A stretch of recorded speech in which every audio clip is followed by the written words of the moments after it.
Hello everyone, welcome back to my YouTube channel Shivani Giggles. ఒకవేళ మీరు ఈ ఛానల్కి కొత్త అయితే please like share and subscribe. ఈ వీడియో వచ్చేసి నా గణేష్ చతుర్థి వ్లాగ్. సో పొద్దున నేను నా హస్బెండ్ అయితే లేచి రెడీ అయిపోయాము. ఇప్పుడు నా బుజ్జి తల్లికి ఫ్రాక్ వేస్తున్నాము. ఇది నేను కొత్తగా గణేష్ చతుర్థికి అని కొన్నాను తన కోసం. దానికి ఇలా ఫ్రాక్స్ వేసి రెడీ చేయడం అంటే నాకు చాలా చాలా ఇష్టం అసలు. అది కూడా అస్సలు విసిగించకుండా భలే వేసుకుంటుంది. ఫ్రాక్ వేసేసాక ఇప్పుడు బొట్టు పెడుతున్నాము. అది కూడా ఎంత చక్కగా పెట్టించుకుంటుందో అసలు బొట్టు కూడా భలే ముద్దుగా అనిపిస్తుంది నాకు అసలు అలా ఫ్రాక్ వేసుకొని బొట్టు పెట్టిన తర్వాత. వేరే డాగ్స్ అయి ఉంటే ఈ పాటికి చీతు పో అని చెప్పి అక్కడ నుంచి పారిపోయేవి. బట్ ఇది చూడండి ఎంత ముద్దుగా కూర్చుందో అసలు ఫ్రాక్ వేసుకొని బొట్టు పెట్టుకొని.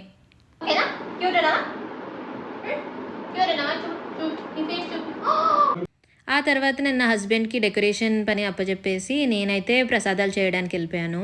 నేను గుంత పొంగనాలతో పాటు పులిహోర, దద్దోజనం, తాలికల పాశం, కోకోనట్ రై, ఉండ్రాలు, పుంటికూర పప్పు అలా చాలానే చేశాను. కానీ వీడియోస్ తీయలేదు, నైవేద్యం పెట్టేటప్పుడు చూపిస్తాను.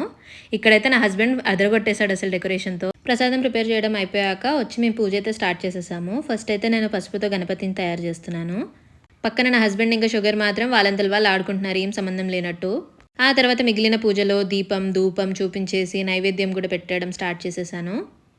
ఇక్కడ చూడండి నేను నైవేద్యాలు పెడుతున్నాను. అరిటాకు మీద ముందుగా అయితే పులిహోర ఉంది, దాంతోపాటు నేను కోకోనట్ రైస్ పెడుతున్నాను. ఆ తర్వాత నేను ఉడకబెట్టిన పప్పులు పెడుతున్నాను. దాని తర్వాత ఉండ్రాలు, వినాయకుడికి ఎంతో ఇష్టమైన ఉండ్రాలు పెట్టాను. ఆ తర్వాత రైస్ ఇంకా పుంటికూర పప్పు చేశాను. నాకు చాలా అంటే చాలా ఇష్టం పుంటికూర పప్పు. ఆ తర్వాత గుంత పొంగనాలు పెట్టాను. దాని తర్వాత దద్దోజనం కూడా పెడుతున్నాను. అండ్ దెన్ ఫైనల్గా ఎంతో ఇష్టమైన తాలికల పాయసం కూడా పెడుతున్నాను నేను. గణేష్ చతుర్థి అనే పండుగ చాలా అంటే చాలా ఇష్టము.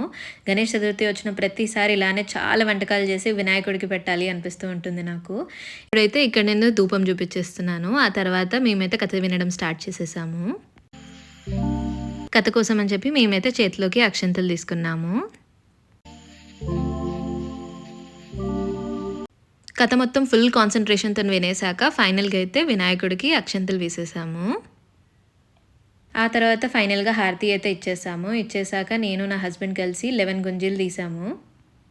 గుంజీలు తీయడం అయిపోయాక ఇక పూజ అయిపోయింది కదా అని చెప్పి ఫొటోస్ దిగుదాం అనుకున్నాము. షుగర్తో ఫొటోస్ దిగడం అంటే పెద్ద గగనం అసలు. దాన్ని కెమెరా వైపు చూపించడానికి ఎన్ని కష్టాలు పడతామో అసలు. చూడండి ఇక్కడ కూడా ఎంత ట్రై చేస్తున్నానో అసలు దాన్ని కెమెరా చూడు అని చెప్పడానికి, దాన్ని బొట్టు చూపిద్దామని చెప్పి, కానీ అస్సలు తిరగలేదు అది.